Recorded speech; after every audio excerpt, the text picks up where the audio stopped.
దేవుని యొక్క ఉద్దేశము మన పట్ల ఉంది కాబట్టి మన మధ్యలోకి అమ్మగారిని దేవుడు అభిషేక్తులైనటువంటి అమ్మగారిని మన మధ్యలో తీసుకొస్తాడు. ఎన్నోసార్లు వారిని దేవుడు వాడుకుంటూ ఇంకా వారిని అనేక స్థలాల్లో విరామం లేకుండా అనేక స్థలాల్లో దేవుడు వారు వాడుకుంటూ ఉన్నారు. ఎందుకంటే దేవుడు ఇచ్చినటువంటి ఆ తలంతో అనేక స్థలాల్లో వారిని వాడుకుంటున్నారు. అందరిని బట్టి వారికి వందనాలు తెలియజేస్తుంది ఈనాడు. మరి వాక్య ఉపదేశకులు అమ్మగారి శాంతమ్మ గారికి ఈ సమయాన్ని అప్పగిస్తూ ఉన్నారు. సర్వ సృష్టికి ఆధారపడిన త్రియేక దేవునికి సకల మహిమ ఘనత ప్రభావములు యుగ యుగములు కలుగును గాక. ఆమేన్. నన్ను మీ మధ్యకు ఆహ్వానించినటువంటి స్థానిక సంఘ దైవజనులు గర్భా పాస్టర్ గారికి, వారి యొక్క తండ్రి గారికి, వారి కుటుంబానికి, డేవిడ్ పాస్టర్ గారికి, సంఘమందరికి కూడా హృదయపూర్వక వందనాలు తెలియజేస్తున్నాను. వాక్య భాగంలో చదువుకుని ప్రార్థన చేసుకుని వాక్య ధ్యానంలోకి వెళ్దాము. ఈ దినము పరిశుద్ధాత్మ దేవుడు కట్టుట గురించి మనతో మాట్లాడబోచున్నాడు. ఆత్మీయ కట్టడి గురించి పరిశుద్ధాత్మ దేవుడు మనతో మాట్లాడబోచున్నాడు. పరిశుద్ధ గ్రంథము ఎఫెసీయులకు రాసిన పత్రిక 3వ అధ్యాయము 14వ వచనం చదువుతున్నాం. ఎఫెసీయులకు రాసిన పత్రిక 3వ అధ్యాయము 14వ వచనం చదువుతున్నాము. ఈ హేతుల చేత పరలోకమునందును భూమి యందు ఉన్న ప్రతి కుటుంబము ఏ తండ్రిని బట్టి కుటుంబమని పిలువబడుచున్నదో ఆ తండ్రి ఎదుట నేను మోకాళ్ళుని. చాలండి. ప్రేమ నమ్మకం కలిగిన మా కన్న తండ్రి, స్తుతులకు పాత్రుడా, స్తోత్రార్హుడా, ఘనతగారుడా, మా గొప్ప దేవానికి వందనాలు. సజీవ లెక్కలో ఉన్నామంటే అది కేవలం నీ ఉచితమైన కృప వలన మాత్రమే. ప్రభువా నీకు స్తోత్రము.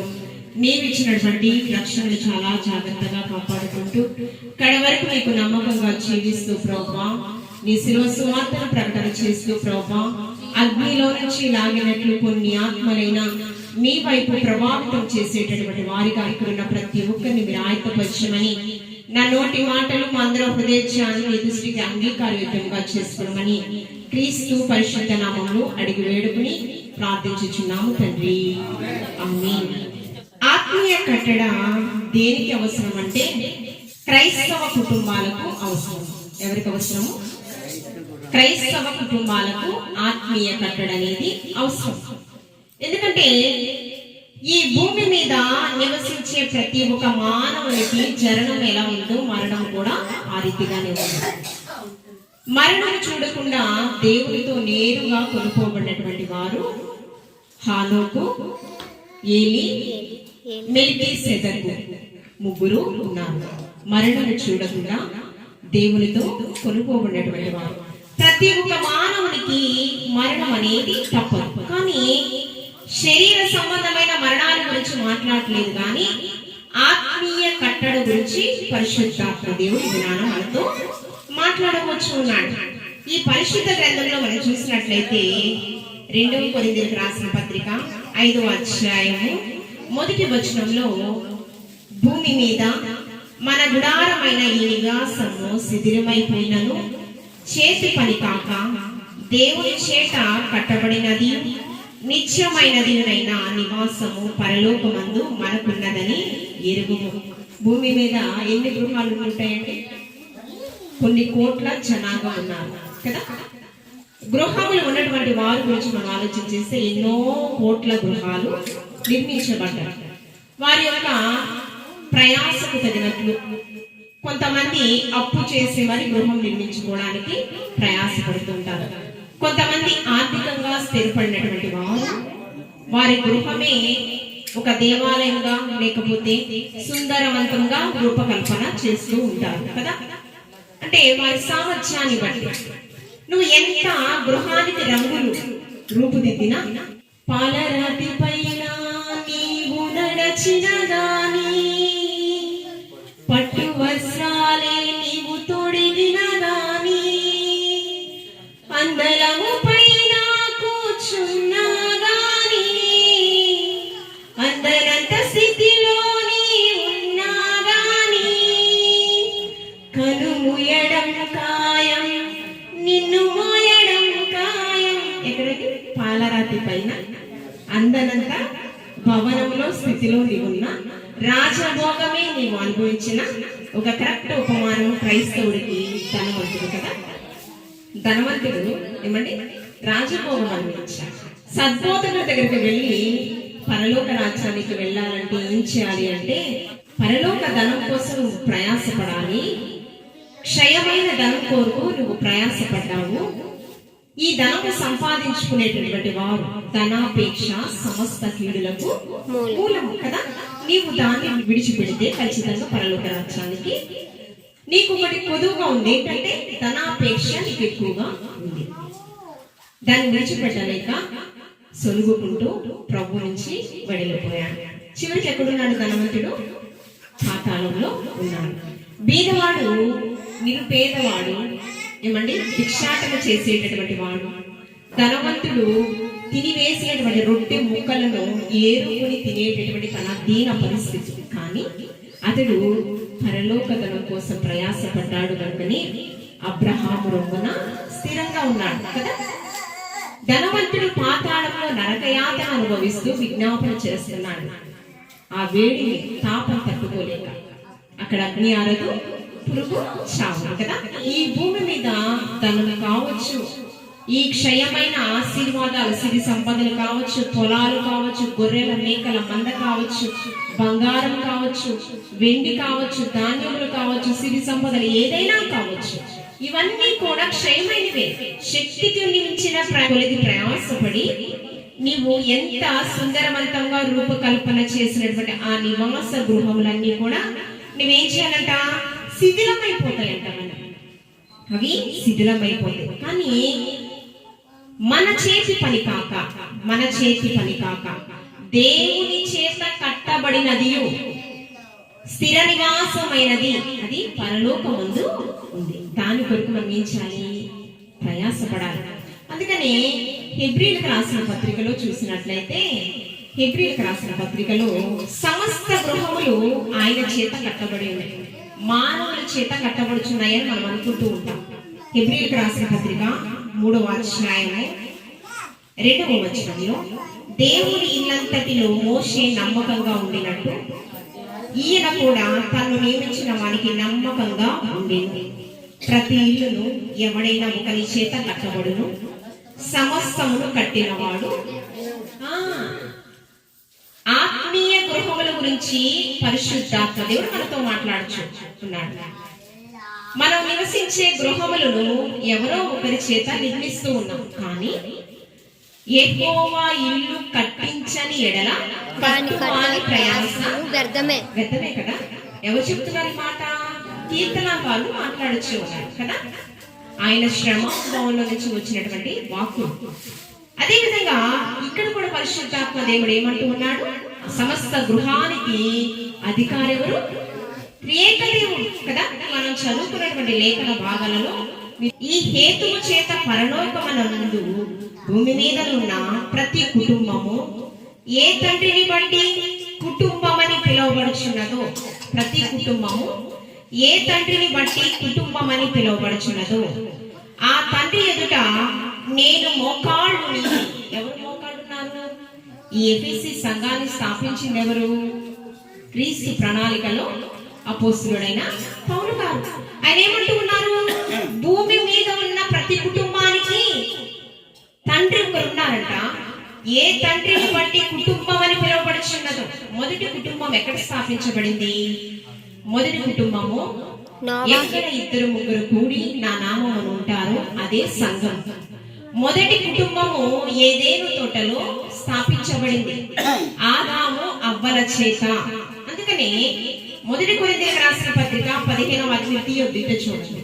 మొదటి కొరింథీయులకు రాసిన పత్రిక 15వ అధ్యాయం 47వ వచనం. మొదటి మనుష్యుడు భూ సంబంధి అయి మంటి నుండి పుట్టినవాడు. రెండవ మనుష్యుడు పరలోకం నుంచి వచ్చినవాడు. మొదటి మనుష్యుడు ఎక్కడి నుంచి వచ్చాడు? నేల మంటి నుంచి మనిషిని నిర్మిస్తే నాసికారంధ్రములో జీవవాయువుగా నరుడు జీవాత్మ ఆయన. రెండవ మనుష్యుడు పరలోకం నుంచి వచ్చాడు. కడపటి ఆదామైన క్రీస్తు ప్రభుల వారు ఎక్కడి నుంచి వచ్చారు? పరలోకం నుంచి వచ్చారు. శరీర సంబంధమైన గృహములు కట్టే పనిలో ఆదాము గారు ఉన్నారు. ఇప్పుడు ఆజ్ఞను అతిక్రమించారు కనుకనే ఈ లోకంలో మొదటి ఆదాము చేత మనమందరం కూడా మృతి పొంది ఉన్నాము. కడపటి ఆదామైన క్రీస్తు ద్వారా మనమందరం కూడా మరణాన్ని జయించి మృత్యుంజయుడై తిరిగి లేచేటటువంటి గొప్ప భాగ్యము. రెండవ మనుష్యుడు పరలోకాధికారి అయినటువంటి క్రీస్తు. ఈ క్రీస్తు ఏమని చెప్తూ ఉన్నారంటే, అపోస్తలుడైన పౌలు గారు ఏమని చెప్తున్నారంటే, ప్రతి కుటుంబము ఏ తండ్రిని బట్టి కుటుంబం అని పిలువబడుచున్నదో. మనం ఇక్కడ బ్రతుకున్నామంటే దేవుని కృప, అంతేనా? సజీవ లెక్కలో ఉన్నామంటే దేవుని కృప. సజీవ లెక్కలో ఉన్నామంటే మన నీతి కాదు, మన మంచితనం కాదు, మనకంటే గొప్ప గొప్ప వ్యక్తులే, ఆత్మీయతలో చిగురించినటువంటి వారే దేవుని సన్నిధిలో ఉన్నారు. కానీ అల్పులము, అయోగ్యులము, దేవుని యొక్క ఉచితమైన కృప వలన మాత్రమే సజీవులలో. ఇప్పుడు ఈ కడవరి దినాలలో శరీర సంబంధమైన కుటుంబాలు అవసరం లేదు. ఆయనకి ఏ కుటుంబాలు కావాలి? ఆత్మీయ కుటుంబాలు కావాలి. ఆత్మీయ కుటుంబాలలో మీరు మార్పు నొందిన జనాంగం అయితేనే కానీ, మీరు పసిపిల్లల వంటి సుగుణాలను మీరు కలిగి ఉంటే గాని, ఎలాగంటాం? ఈ పసిపిల్లల వలె తనను తాను ఎవరైతే తగ్గించుకుంటారో వారే పరలోక రాజ్యాన్ని. ఎవరు?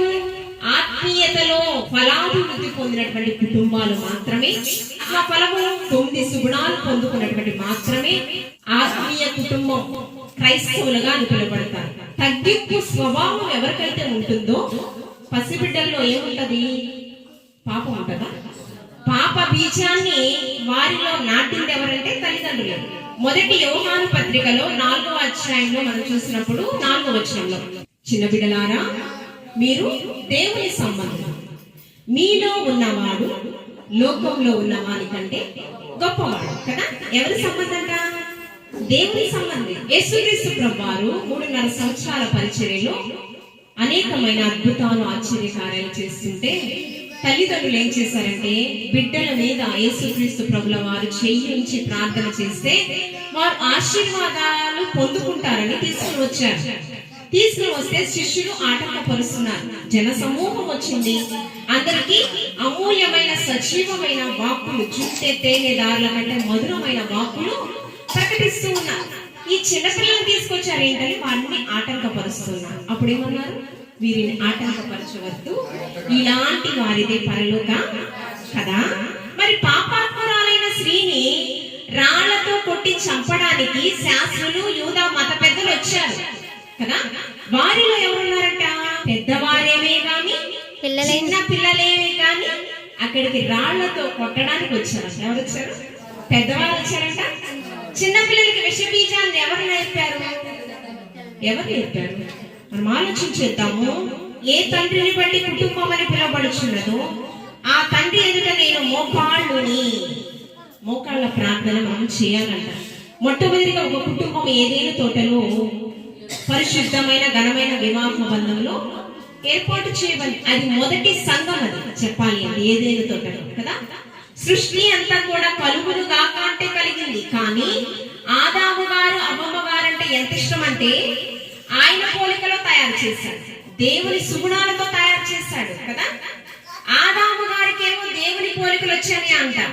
5వ అధ్యాయంలో ఆదాము గారికి ఎవరి పోలికలు వచ్చినాయి? దేవుని పోలికలు వచ్చినాయి. ఆదాము గారి కుమారులకు షేతుకేమో ఎవరి పోలికలు వచ్చినాయి అంటే ఆదాము గారి పోలికలు. ఎవరి పోలికలు రావాలి? దేవుని పోలికలు రావాలి కదా. ఏమండి? దేవుని పోలికలు రావాలి కదా. ఎవరి పోలికలు వచ్చినాయి?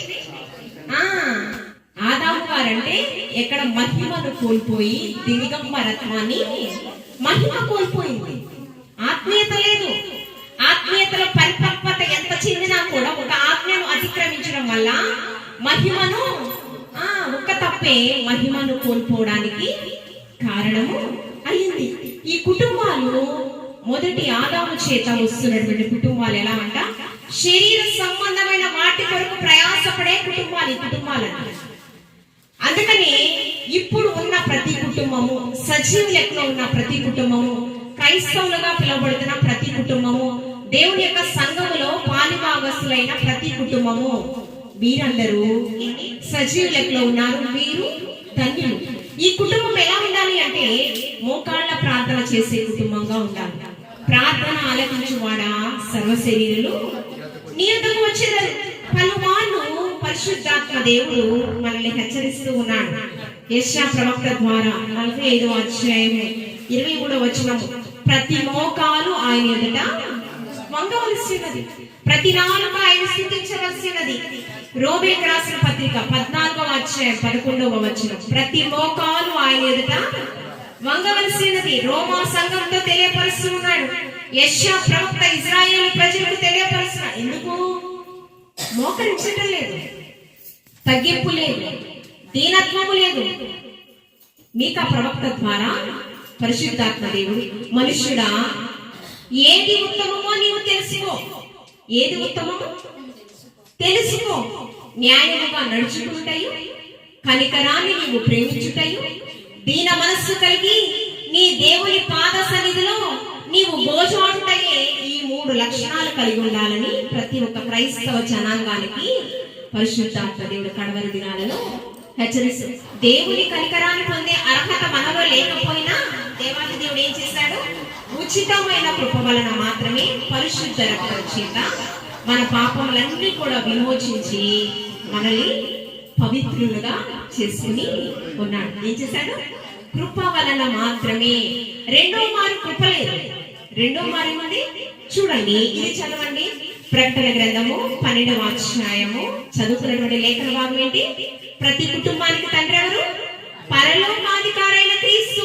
ఆయన ఎదుట ప్రతి మోకాలు వంగాలి అని ఆల్రెడీ పరిశుద్ధాత్మ దేవుడు మారు తెలియపరిచి ఉన్నాడు. చూడండి, ప్రకటన గ్రంథం 12వ అధ్యాయం 12వ వచనం, పరలోకమా, పరలోక నివాసులారా ఉత్సహించుడి, భూమి సముద్రమా మీకు శ్రమ, అపవాదికి తనకు సమయము కొంచెమే కలదని ఏమండి బహు క్రోధముతో మీ యొద్దకు దిగి వచ్చుచున్నాడు. మనం ఎవరి వారము? పరలోక వారసులము, దేవుని సొత్తు. అందుకని క్రీస్తు అంట ఆయన శరీరములో మనలందరినీ కూడా పాలి భాగస్తులుగా చేసుకుని ఉన్నాడు. అంతేకాదు సంఘం అనగా 4 గోడలైతే కాదు, ఏమండి విశ్వాసుల సమూహం.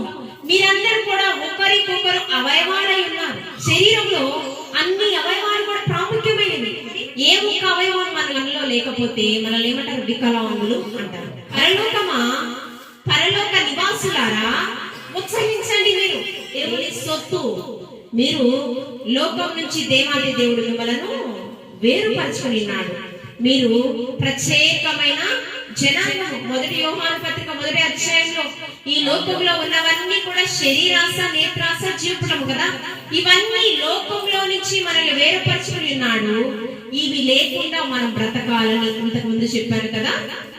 దీన మనస్సు కలిగి కనికరాన్ని ప్రేమించి ఏమండి మనము దేవుని ఎదుట నిర్దోషులుగా ఎంచబడాలంట. చదువుకున్నటువంటి ఎఫెసీయులకు రాసిన పత్రికలలో సకల భోగ భాగ్యములు అనుభవిస్తూ నీడలో ఉండి ఒడ్డున ఉండి పలికే మాటలైతే ఇవి కాదు. చాలా మంది ఏంటంటే శ్రమానుభవంలో జీవించేటటువంటి వారు నీకే ఒక కష్టం వస్తే తెలుస్తుంది అంటారు. అవునా? నీకే ఒక కష్టం వస్తే అదేంటో నీకు తెలుస్తుంది అంటారు కదా. అందుకనే యేసుక్రీస్తు ప్రభువారు శరీరధారిగా ఈ భూమి మీదకి వచ్చి జనం నుంచి మరణ పర్యంత వరకు బహు శ్రమలు ఆయన పొందుకున్నాడు. ఎందుకంటే మానవుడికి ఎలా జీవించాలి, ఒక మాదిరికరమైన జీవితం ఆయన జీవించి చూపించాలి. పౌలు భక్తుడు 14 సంఘాలను స్థాపించాడు. 14 సంఘాలను స్థాపించే ప్రక్రియలో సుఖభోగాలు అనుభవిస్తూ మాత్రం స్థాపించారు. విలాసవంతమైన జీవితం అనుభవిస్తూ సేవ చేయలేదండి. ఆయన హెబ్రీయులకు రాసిన పత్రిక 11వ అధ్యాయం 31వ వచనంలో పలుమార్లు నేను బంధకములలో ఉంచబడ్డాము, నల్పముతో కోయబడ్డాము. 3వ అధ్యాయం 1వ వచనంలోనే ఆయన ఏం మాట్లాడుతున్నారంటే, ఈ హేతువు చేత అన్యజనులైన నీ నిమిత్తము క్రీస్తు యేసు యొక్క ఖైదీ అయిన పౌలను నేను ప్రార్థన చేయుచున్నాను. ఇక్కడ ఆత్మీయ కుటుంబాల గురించి మాట్లాడుచున్నాడు కదా. మహా జ్ఞానవంతుడు జ్ఞానినటి సలోమాను గారు అయినట్టు ఉన్నారు. బుద్ధి, జ్ఞానము, సర్వ సంపదలు ఆయనటే గుప్తమై ఉన్నాయి అంటూ ఉన్నాడు. మనం శక్తికి మించిన కొలది ప్రయాసపడుతూ ఉన్నాము. ఏమండి? కొట్లు నింపుకొచ్చి ఉన్నాము. నోవాహు కాలంలో ప్రజలు ఎలా ఉన్నారు? సొదొమ గొమొర్రా పట్టణము అగ్ని గంధకాలతో దహించి వేస్తుంది అని హెచ్చరించినా కూడా దేవుని మాటలు వారు వినలా. 120 సంవత్సరాలు నోవాహు కాలంలో ప్రజలు నోవాహు సువార్త ప్రకటిస్తుంటే రక్షణ ఓడను నిర్మించడానికి 120 సంవత్సరాలు పట్టింది. మిగతా ప్రజలందరూ కూడా మంచి మాటలు వినాల. ఏం విన్నారంటే, ఏం చేశారంటే, సర్పం యొక్క మాటలు, ఏమి తిందుమా, ఏమి తాగుదుమా, కొట్లు నింపుకొనుచు, పెండ్లికిచ్చుకొనుచు వారు లోక సంబంధమైన పనులలో బిజీగా ఉన్నారంట. అంతటా అకస్మాత్తుగా ఏమొచ్చింది? జల ప్రళయం వచ్చింది. అదేవిధంగా ఉపమానాల్లో కూడా యేసుక్రీస్తు ప్రభువారు ఏమండి, ఆయన ఏం చెప్పాడు? వెర్రివాడ, ఈ రాత్రి నిన్ను అడిగితే నీవు దాచుకున్న సంపద అంతా కూడా ఏమవుతుంది? ఏమండి, మనది కాదు. మనం ఈ లోకంలో యాత్రికులము, పరిచితమై ఉన్నాం. మీరు ఎంతగానో కష్టపడతారు. ఈ దినము వాక్యం ఏంటి? ఆత్మీయ కట్టడి గురించి, ఆత్మీయ కుటుంబాల గురించి కదా. 14వ అధ్యాయం 1వ వచనంలో ఏం చెప్తూ ఉన్నాడు? జ్ఞానము కలిగిన స్త్రీ మాత్రమే కుటుంబాన్ని కట్టును. 3 రాళ్ళు తన చేతులతో తన కుటుంబాన్ని ఊడబెరుకును.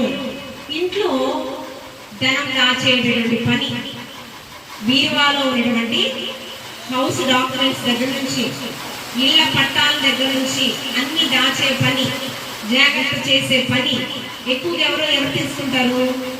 అననీయనే తీసుకుంది, సఫీరా తీసుకుంది. భూమి వెలను అమ్మేసి అపోస్తుల పాదాల దగ్గర డబ్బంతా పెడతామని ప్రామిస్ చేశారు కదా. అమ్మిన తర్వాత ఏమొచ్చింది? నేత్రాశ కలిగింది. సఫీరానే అంది, ఇంత డబ్బు మనదే కదా, కొంత మనం దాచుకుంటే తప్పేముంది, తీసుకుని వెళ్ళాడు అన్నయ్య. పరిశుద్ధాత్మను మోసగించుటకు అపవాది నిన్ను ఎలా ప్రేరేపించింది అననీయ అన్నాడు. హఠాత్తుగా మరణించాడు. సఫీరా మెల్లిగా వచ్చింది దాచేసి, అమ్మా వెలను అమ్మిన సొమ్ము ఇదేనా? భూమిని అమ్మిన సొమ్ము ఇదేనయ్యా అంది. మళ్ళీ నీ భర్త యొక్క పాదములు ఆరకముందే, పాతి పెట్టిన వారి పాదములు ఆరకముందే నిన్ను పాతి పెట్టుటకు వారు కూడా సిద్ధంగా ఉన్నారు అంటున్నాడు. నాకు నేనేం చెప్పాను? ఎక్కువగా కుటుంబంలో తగు జాగ్రత్తలు స్త్రీయే తీసుకుంటారు, అవునా? ఇక్కడ కూడా కుటుంబాన్ని కూల్చేటటువంటి స్త్రీలు ఎక్కువగా ఉన్నారు. కుటుంబాన్ని, ఆత్మీయ కుటుంబాలు, కట్టబడిన కుటుంబాలు, దేవుని చేత నిర్మించబడిన కుటుంబాలను కూల్చే స్త్రీలు ఎక్కువగా ఉన్నారు. అందుకని ఎవరితో పెట్టుకున్నా ఆడవాళ్ళతో పెట్టుకోకూడదు అంటారు, అవునా? ఒక 100 మంది మగాళ్ళు మాట్లాడుకోగలరు, కానీ ఒక 5గురు కలిసి ఆడవాళ్ళు మాట్లాడుకుంటే అక్కడి అల్లరి, ఏమండి, చాలా గొడవలు, విభేదాలు వస్తూ ఉంటాయి. మొట్టమొదటిగా కుటుంబాన్ని కూర్చున్నటువంటి స్త్రీ గురించి మనం చూద్దాం. 1 రాజుల గ్రంథము 22వ అధ్యాయము, 1 రాజుల గ్రంథము 22వ అధ్యాయము, 22వ అధ్యాయంలో ఏమండి 24వ వచనం, 25వ వచనం మనం చదువుకున్నాము. 25వ వచనం చదువుకున్నాం. 21వ అధ్యాయము 1 రాజుల గ్రంథం 21వ అధ్యాయము 25వ వచనం. తన భార్య అయిన యెజబెలు ప్రేరేపణ చేత యెహోవా దృష్టికి కీడు చేయి తను తాను అమ్ముకునిన ఆహాబు వంటి వాడు ఎవడును లేదు. ఎవరు చెప్పండి?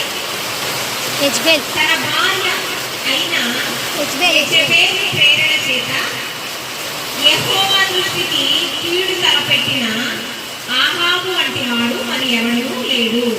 ఈ కథ ఎంతమంది తెలుసు? పాస్టర్లు కాకుండా ఎంతమంది తెలుసు? ఈ కథ ఎంతమంది తెలుసు? యెజబెలు ఆహాబు స్టోరీ ఎంతమంది తెలుసు? తెలిస్తే తెలుసు అని చెప్పండి. అంటే లేదా? తెలియదా? యెజబెలు అంట భర్తను ప్రేరేపించిందంట. భర్తను ప్రేరేపించడం వల్ల యెహోవా తండ్రిని కీడు తలపెట్టిందంట. ఎవరి కీడు తలపెట్టింది? యెహోవా తండ్రిని కీడు తలపెట్టిన ఆహాబు వంటి వాడు మరి ఎవడూ లేడు అంటూ ఉన్నాడు. దానికి పర్యవసానం ఏంటంటే, నీ శవాలు, నీ సంతతి వారి యొక్క శవాలు కుక్కలు తిరివేస్తారు. దేవునికే కీడు నువ్వు తలబడితే ఏమవుతుందండి శిక్ష? నీ శవాలు, నీ సంతతి వారి శవాలు కుక్కలు తినివేస్తాయనే శాపాన్ని ఆహాబు తన కుటుంబం వారందరూ కూడా పొందుకున్నారట. అసలు ఈ ఆహాబు యెజబెలు సామాన్యమైన వ్యక్తులండి వీరు కాదండి. రాజు రాణి గొప్ప హోదాలో ఉన్నటువంటి వారు వీరేం చేశారట? వీరి శవాలంతా కుక్కలు తినేస్తాయని. ఎలాంటి పరిస్థితి? వారి యొక్క మరణం కూడా ఒక పట్టాభిషేకంలా ఉంటది. ఎలా ఉంటది? ధనవంతుడు ఈ గ్రామంలో మోతి వారు ఎవరైనా చనిపోతే ఆషామాషిగా ఊరేగిస్తారా? భూస్థాపన కార్యక్రమాలు ఆషామాషిగా ఉంటాయా? లేదండి. ధనవంతుడు ఏమంటే చాలా గొప్పగా, అలాగే ఒక పట్టాభిషేకంలా రాజు రాణి మరణాలు కూడా ఊరేగిస్తూ ఉంటారు కదా. కానీ ఈ రాజు రాణి మరణాలంట దేవుని దృష్టికి కీడు చేయడం వల్ల వారి శవాలు, సంతతి వారి శవాలు చనిపోయిన తర్వాత వాటి యొక్క రక్తాన్ని కుక్కలు నాకివేసే పరిస్థితి అంట. భయంకరమైన మరణాలు మనం చూస్తున్నప్పుడు పగవాడికి కూడా ఈ మరణం రాకూడదు ప్రభా అనుకుంటాం. అవునా? అవునా? నాకు మంచి మరణం కావాలి ప్రభా, అలాంటి మరణం నాకొద్దు, నిద్రలోనే నేను చనిపోవాలి ప్రభా. ఎవరన్నా హఠాత్తుగా ఈ రోజు అంతా బాగున్నాడు, దినచర్య అంతా బాగుంది, ఉదయకాల సమయంలో చనిపోయాడనే వార్త తెలిసింది. అమ్మా మంచిగా మరణించాడు, బాధపడబాకు, ఒకరి మీద ఆధారపడకుండా మంచి మరణం పొందుకున్నాడు అంటారు. అవునా? అదే భయంకరమైన ప్రమాదం జరిగి శరీరం అంతా కూడా నుజ్జు అయిపోయి, లేకపోతే ఒకరి చేత అవమానపరచబడి, ఇవ్వండి అలాంటి మరణాలు, అవమానం తాళలేక చనిపోయిన మరణాలు కావాలని మనం అనుకుంటామా? లేదు కదా. షోమ్రోను పట్టణం ఉంటుంది, అక్కడ రాజనగర్ ఇది. ఆ రాజనగర్ ఆనుకుని ఒక ద్రాక్ష తోట ఉంది. ఏముంది? రాజనగర్ ఆనుకుని ద్రాక్ష తోట ఉంది. రాజుగారు కనిపించింది ద్రాక్ష తోట నాకు కావాలని. ఏమనిపించింది?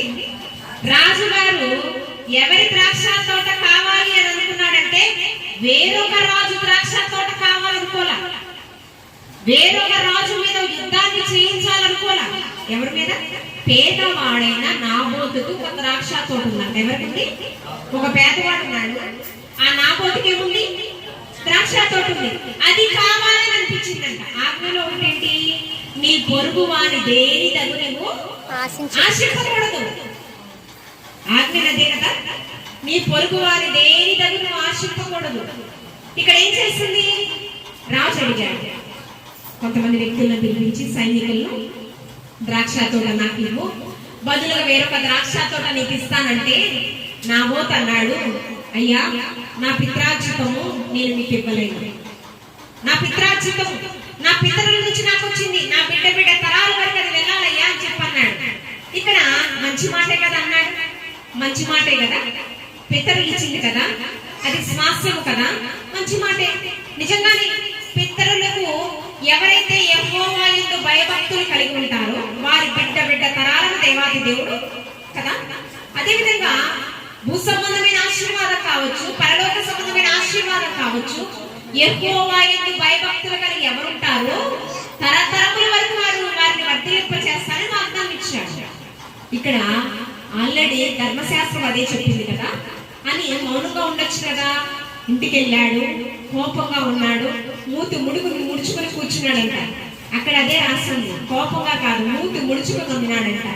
రాణి చూసింది, ఏమండి ఆ ముఖ కవళికలు చూసి, రాజా ఎందుకు ఇలా ఉన్నావంటే ఆయన చెప్తున్నాడు, పేదవాడైన నాబోతుని ద్రాక్ష తోట అడిగితే నాకు ఇవ్వనని చెప్పాడు. అప్పుడు ఏమైంది? కోపం వచ్చేసి ఏం జరిగింది? కోపం వచ్చేసి తన భార్య అంటుంది, ఇంతే కదా నీకు వచ్చిన ఆలోచన చాలా స్వల్పమైనది కదా, నువ్వు ఇద్దరు పనికిమాలిన వ్యక్తులు నా దగ్గర పంపించు. ఏం చెప్తుంది? నేనేం చెప్పాను? జ్ఞానం కలిగిన స్త్రీ కుటుంబాన్ని కట్టును, 3 రాళ్ళు తన చేతులతో తన కుటుంబాన్ని మూడబెరికిన కుటుంబం గురించి నేను మాట్లాడుతున్నాను. కుటుంబాన్ని కూల్చిన వ్యక్తి గురించి నేను మాట్లాడుతున్నాను. ఈమెం చేసింది? పనికిమాలిన వ్యక్తులు నా దగ్గరకు పంపించు. మూర్ఖురాలు కదా, కుటుంబాన్ని పాడు చేసుకున్న వ్యక్తి కదా, ఇద్దరు పనికిమాలిన వ్యక్తులను రప్పించి అబద్ధ సాక్ష్యం చెప్పించింది. నిండు సభలో రాజ్యములో పేదవాడైనటువంటి నాబోతు రాజును దూషించాడు, అంటే ఆహాబును దూషించాడు. అంతేకాకుండా పరమ తండ్రిని దూషించాడు. మేము విన్నాం, ప్రత్యక్ష సాక్షులు మేము విన్నాం. రాజును ఎవరైతే దూషిస్తారో, పరమ తండ్రిని ఎవరైతే దూషిస్తారో వారిని ధర్మశాస్త్రం చెప్తుంది రాళ్లతో కొట్టి. రెండోది, నీ పొరుగు వారి దేని దగ్గర వాసించకూడదు, నీ పొరుగు వారి మీద అబద్ధ సాక్ష్యము నీవు పలకకూడదు. రెండో పాపం చేశారంటే అబద్ధ సాక్ష్యం చెప్పి దానికి శిక్షగా రాళ్లతో కొట్టి చంపించి. అప్పుడు సమూయేలు ప్రవక్త వెళ్ళి ఆహాబుని హెచ్చరిస్తూ ఉన్నాడు. ఏమని? నువ్వు చేసింది ఏంటి? పేదవాడైనటువంటి నాబోతు చావుకు నువ్వు కారకుడమయ్యావు. ఏ స్థలమందు నాబోతు యొక్క రక్తాన్ని కుక్కలు నాకి వేసినాయో అదే స్థలమందు నీ శవాలు, నీ సంతతి వారి యొక్క శవాలు కుక్కలు నాకి వేస్తాయి. అంతేకాదు, ఇందాక చదువుకున్నటువంటి లేఖన భాగం 24వ అధ్యాయము, నీ శవాలు, నీ సంతతి వారి యొక్క శవాలు కుక్కలు తినివేస్తాయి. ధైర్యమైన భయంకరమైన మరణము వారు పొందుకున్నారని. కేవలం దేనికి? ఒక భర్తకు చెడ్డతనం వచ్చింది. చెడ్డతనం వస్తే నువ్వేం చేయాలి? జ్ఞానవంతురాలు అయితే నువ్వేం చేయాలి? సరి చేయాలి. అది మనది కాదు కదా. పేదవాడికి ఒక సమస్య వస్తే నువ్వు నేనున్నాననే భరోసాను ఇవ్వాలి. శత్రు రాజ్యం నుంచి మన రాజ్యాన్ని కాపాడాలి. నీకేంటయ్యా పేదవాడి ఆస్తి మీద కన్ను పడింది అని ఆలోచన. కానీ ఏం చేసింది? నీకు వచ్చిన ఆలోచనను నేను నెరవేరుస్తానని అక్రమంగా, అన్యాయంగా బీదవాడి చావుకు, అంటే మూడోది ఏం చేశారు? నరహత్య చేయకూడదు. ధర్మశాస్త్రంలో మూడో ఆజ్ఞ ఏంటి? నరహత్య చేయకూడదు. పొరుగువారిని దాశించింది. తర్వాత ఏమండి? అబద్ధ సాక్ష్యం చెప్పించారు. మూడోది నరహత్య చేశారు. ఈ మూడు తప్పిదం వల్ల తన కుటుంబం అంతా కూడా పతనం అవడానికి ఒక స్త్రీ కారకురాలైంది. అజ్ఞానురాలు తన చేతులతో తన కుటుంబాన్ని మనం కూడా ఏం చేయాలి?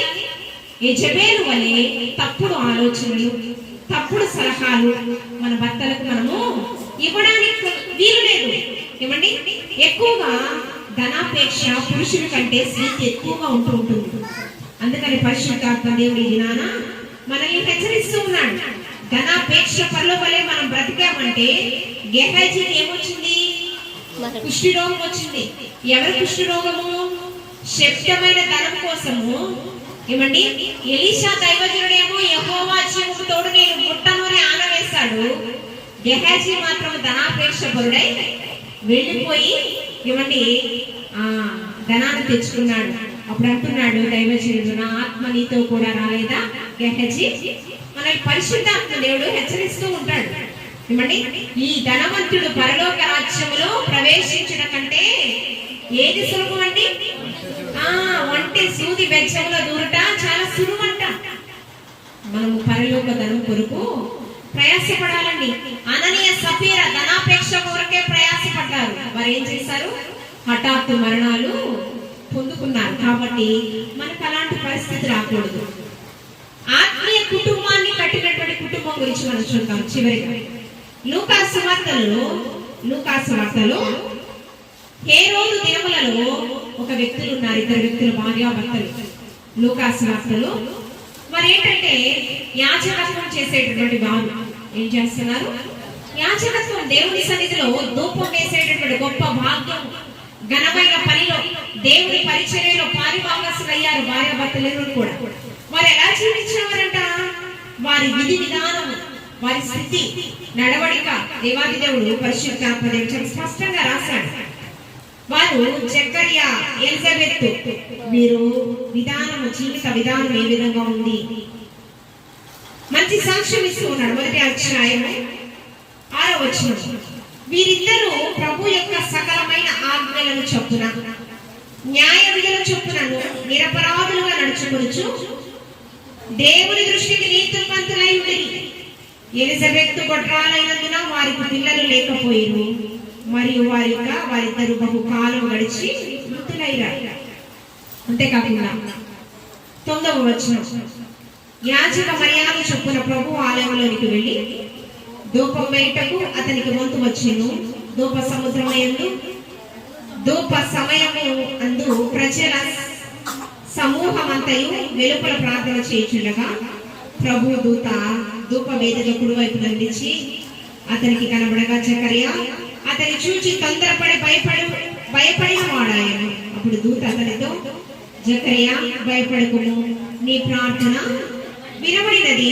నీ భార్య ఎలిజబెత్తు నీకు కుమారుని కనును. అంతేకాదండి, అతనికి యోహాను అని పేరు పెట్టెను. అతడు ఎలా ఉన్నాడంట? ప్రభు దృష్టికి గొప్పవాడయ్యాడంట. అనేకులను ప్రభు వైపు ప్రభావితం చేసేటటువంటి వ్యక్తి అంట. ద్రాక్షారసమైన మధ్యమైన తాగనటువంటి వ్యక్తి అంట. దేవుడు ఇచ్చినటువంటి శరీర అవయవాలు పాడు చేసుకునే వ్యక్తి కాదు. తల్లి గర్భంలో పుట్టినది మొదలుకుని పరిశుద్ధాత్మతో నింపబడిన వాడుగా ఉన్నాడంట. అంతేకాకుండా ఇశ్రాయేలులలో అనేకులను ప్రభు వైపు, వారిని దేవుని వైపుకు త్రిప్పును. అనేకులను ప్రభు వైపు ప్రభావితం చేసేటటువంటి వ్యక్తి. అంతేకాకుండా తండ్రుల హృదయములు పిల్లలు తట్టుకును, అవిధేయులను నీతిమంతులను జ్ఞానం అనుసరించుటకు త్రిప్పి ప్రభువు కొరకు ఆయత్తపడి ఉన్న ప్రజలను సిద్ధపరచుటకై ఏలియా యొక్క ఆత్మను శక్తియు గలవాడై ఆయనకు ముందుగా వెళ్ళును గనుక నీకు సంతోషమును మహా ఆనందమును కలుగును. అతడు పుట్టినందున అనేకులు ఎవరు సంతోషిస్తారంట? దీనికి కారణం ఏంటి? భార్యాభర్తలు ఇరువురు కూడా సకల ఆజ్ఞల చొప్పున బ్రతికారంట. న్యాయ విధుల చొప్పున బ్రతికి నిరపరాధులుగా బ్రతికారంట. నీతిమంతులుగా జీవించారంట. నోవాహు కూడా భయభక్తులు కలిగి దేవుని మాటకు లోబడి ఓడను నిర్మించాడంట. అందుకని అతడి యొక్క జీవితాన్ని బట్టి భూమి మీద నేరస్థాపుడుగా నిలిచాడంట. ఎవరి మీద? హెబ్రీయులకు రాసిన పత్రికలో నోవాహు నీతిమంతుడు, దేవునితో నడిచాడు. ఏమండి? అంతేకాకుండా అతడు రక్షణ ఓడలో కూడా తన కుటుంబాన్ని చేర్చుకున్నాడు. మనం కూడా ఇచ్చాడు. యెహోషువ ఏమంటున్నాడు? నేను నా ఇంటి వారు యెహోవాను సేవిస్తామమ్మా, ఎన్ని శ్రమలు వచ్చినా. హబక్కూకు ప్రవక్త అంటున్నాడు శ్రమలలో ప్రారంభంలో, అసలు నువ్వు ఉన్నావా? నువ్వు ఉంటే నాకు ఈ శ్రమలు ఏంటంటున్నాడు ప్రారంభంలో. చివరి అధ్యాయంలో ఏంటో ఏమంటున్నాడు? ఏమి ఉన్నా లేకున్నా, ఎవరు నాకు లేకున్నా, యేసునందే ఆనందింతును, యేసయ్యనే ఆరాధింతును, ఆనందింతును, ఆరాధింతును, ఆనందింతును, ఆరాధింతును, యేసునందే ఆనందింతును, యేసయ్యనే ఆరాధింతు. ప్రారంభంలో ఏమన్నాడు? శ్రమలలో నీవున్నావా అన్నాడు. కానీ రుచి చూచి ఎరిగి ఉన్నాడు దేవుని యొక్క గొప్పతనం ఏంటప్పుడు అంటున్నాడు, ఏమున్నా లేకపోయినా, క్షయమైన ప్రతి ఆశీర్వాదం ఉన్నా లేకపోయినా, నా బంధు బలగం నాకున్నా లేకపోయినా, ఏమున్నా లేకున్నా. యోగు భక్తుడు కూడా అదే అన్నాడు కదా, దేవుని ఎదురు నుంచి ఆశీర్వాదాలే పొందుకోవాలా, కీడు అనుభవించడానికి మాత్రము తగని వారము అంటూ ఉన్నాడు. శ్రమలలో పాలిభాగస్యం అవ్వాలండి. ఏమండి? క్రీస్తు కొరకు మనమందరం కూడా తృష్ణ తపన కలిగి జీవించాలి. సంఘ పరిచర్యలో పాలిభాగస్యంగా ఉండాలి. ఇది పాస్టర్ పరిచర్య కాదు, మీ అందరి పరిచర్య. మీరు కూడా పరిచర్యలో పాలిభాగస్తులైతే ఇంకా గొప్పగా ఘనమైన పరిచర్య ఇది విస్తరించబడుతుంది. ఏమండి? ఈ ఘనమైన పరిచర్యలో పాలిభాగస్తులు కావడం అంటే మామూలు విషయం కాదండి. షునామీరాలు ఒక పరిచర్య చేసింది దైవజనుడికి. గృహాలు లేకపోతే మేడ గదిని నిర్మించి ఈ పరిశుద్ధ గ్రంథాన్ని పఠించుటకు, దేవునితో సహవాసం చేయటకు ఏమని ఒక బల్లను, దీపపు గుడ్డిని ఆమె పరిచర్య. అది ఆ దినాలలో మందిరాలు లేవు. తన గృహాన్ని మేడ గది మందిరాలుగా ఆమె ఇచ్చేసింది. మరి మనము ఏమండి? దేవుని మందిరం మనకి ఇచ్చాడు. ఈ మందిర పనులలో పాస్టర్ పిలిస్తేనే వచ్చి పరిచర్య చేయడం కాదు, పెద్ద పాస్టర్ పిలిస్తేనే, పాస్టర్ గారు పిలిస్తేనే వచ్చి పరిచర్య చేయడం కాదు. ఈ పరిచర్యలో ఎవరైతే పాలిభాగస్తులు అవుతారో వారందరికీ కూడా భూ సంబంధమైన ఆశీర్వాదం వస్తుంది, పరలోక సంబంధమైన ఆశీర్వాదం. అది నీకు కావాలి కనుకని నువ్వు పరిచర్యలో పాలి భాగస్తులు దీనికి పిలుపు అవసరం. పాస్టర్ గారు ఆ అమ్మని పిలిచారు, అక్కని పిలిచారు, అన్నని పిలిచారు, నన్ను పిలవలేదు అనవసరంలా. నీకు ఆశీర్వాదం కావాలా, వచ్చి నువ్వు పరిచర్య చేస్తానంటే వద్దనేదేమో. ఎవరున్నారా ఇక్కడ? ఏం చేశారు? ఆజ్ఞల చొప్పున జీవించారంట, న్యాయవదుల జీవితాలను అనుసరించి జీవించారంట, నిరపరాధులుగా బ్రతికారంట. అందుకని తనను ఆశీర్వాదించడమే కాదు, వృద్ధాప్యంలో శరీరం ఉడికిపోయిన తరువాత పరలోక సంబంధమైన ఆశీర్వాదమును ప్రియుడు నిద్రించుచుండగా యెహోవా అనుగ్రహింపచేసి ఉన్నాడు. గర్భఫలము ఆయన ఇచ్చు బహుమానము కదా. ఆ బహుమానాన్ని వృద్ధాప్యంలో, ఇంకా ఏమండి, శరీరంలో ఆడవాడు లేవు, అందరికి మనుషులందరికి కూడా ఆశ చచ్చిపోయింది. అందుకని హన్న ఎవరి వయసులో ఉన్నప్పుడు కూడా ఏమండి ఆమె విజ్ఞాపన చేస్తుంది, నాలో ఉన్న కళంకం పోవాలి, నేను విధవరాలనే మర్చిపోవాలి. ఏడుస్తుంది. షిలోహు ప్రార్థనా మందిరంలో ఏడుస్తూ ప్రార్థన చేస్తుంటే అప్పుడు ఏమంటున్నాడు తన భర్త పెనిన్నా, ఏమంటున్నాడు? 10 మంది కుమారుల కంటే విశేషమైన వాడు నేను కానా? ఏమంటున్నాడు? 10 మంది కుమారుల ప్రేమ నేను చూపిస్తున్నాను కదా. ఇప్పుడు ఒక కుమారుడు ప్రేమే భర్త చూపిస్తున్నారా? ఎవరి స్వార్థం వాళ్ళది. ఏమండి, ఎవరి స్వార్థం వాళ్ళది. కానీ ఆ మాటలు వింటున్నప్పుడు నిజంగా బిడ్డల్ని మనము అపురూపంగా, ఏమండి, నవమాసాలు మోసి, కానీ మంచి తల్లిదండ్రులు ఉంటారు, చెడ్డ తల్లిదండ్రులు ఏ రోజు లాంటి తల్లిదండ్రులు 7 దినాలు ఎక్కువ ఉన్నారు. వాళ్ళ స్వార్థం కోసం బిడ్డల జీవితాలు పాడు చేసే తల్లిదండ్రులు ఉన్నారు నేటి దినాల్లో. మనం అలా ఉండడానికి వీలు లేదు. ఆత్మీయ కుటుంబాలు, ఈ కుటుంబాలు ఎవరు కట్టారంట? పౌలు భక్తుడు ఎఫెసీ సంఘంతో ఏం చెప్తున్నాడు? పరలోక తండ్రి కట్టిన కుటుంబాలంట. ఈ పరలోక తండ్రి ఎదుట మనం ఏం చేయాలంట? సాగిలపడి నమస్కరించాలంట, ఆయన పూజించాలంట, ఆయన కొనియాడాలంట. ఆయన ఆజ్ఞలను, కట్టడలను, విధులను అనుసరించి మనము బ్రతకాలి. అలా బ్రతికితే చూడండి 21వ అధ్యాయము 1వ వచనం చదువుతాం. ప్రకటన గ్రంథము 21వ అధ్యాయం 1వ వచనము.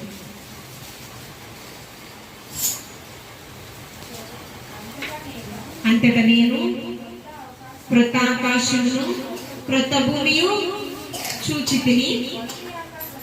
మొదటి ఆకాశం మొదటి భూమియు గతించిపోవును, సముద్రము ఇకను లేదు, మరియు నూతనమైన యెరూషలేము తన భర్త కొరకు అలంకరింపబడినదై పెళ్లి కుమార్తె వలె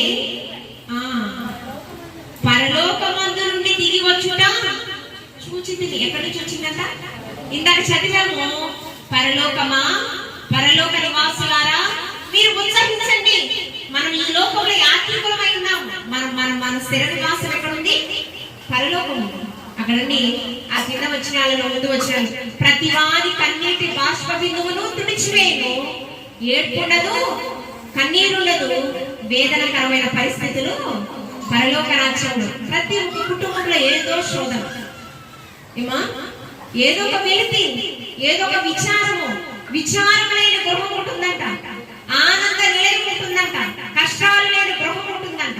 అది ఎక్కడుంది? నీవెక్కడ? పరలోక నివాసివి నువ్వు. ఇది మనది కాదు. క్రీస్తుని వెంబడించే వారిది ఇది కాదు. ఈ ప్రాంతం మనది కాదు.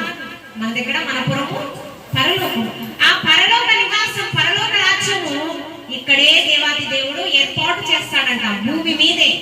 ఈ భూమి ఆకాశము లయమైపోతాయంట. క్రొత్త ఆకాశాన్ని, క్రొత్త భూమిని ఈ భూమి మీదే దేవాది దేవుడు నిర్మిస్తాడంట. ఆ నూతన యెరూషలేములో అయిపోయింది. ఆ నూతన యెరూషలేములో నీవు నేను స్థానం సంపాదించుకోగలమా లేమా అనేది మనల్ని మనము ఆత్మీయ కుటుంబాన్ని యేసయ్య ఒక మాట కట్టారు. కట్టిన కుటుంబాలు మనం కూర్చోకూడదు. కూర్చితే ఏమవుతుంది? ఆహాబు యెజబెలుకు పట్టిన శిక్షే మనకి పడుతుంది.